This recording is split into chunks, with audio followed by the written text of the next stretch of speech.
తూర్పుగోదావరి జిల్లా బిక్కవోలులో ప్రసిద్ధ గోలింగేశ్వర స్వామి కుమార సుబ్రహ్మణ్య స్వామి యొక్క షష్ఠి వేడుకలు అంబరాన్నంటాయి. శనివారం రాత్రి మినిమిట్లు గొలిపే వెలుగులు కళ్ళు జిగేలుమనే బాణసంచా మెరుపులతో బిక్కవోలు మారుమ్రోగింది.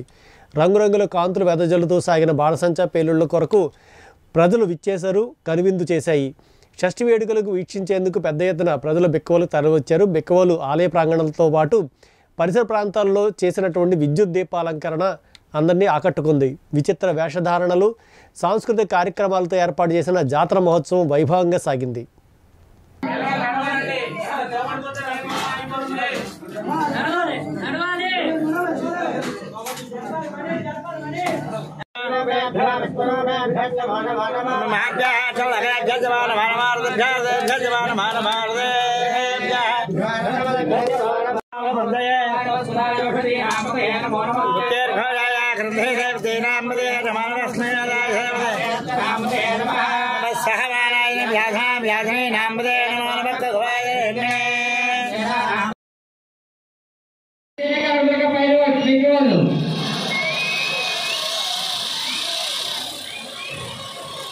భక్తులందరికీ విజ్ఞప్తి అండి, దయచేసి ఐటమ్ చాలా దూరంగా ఉండాలండి.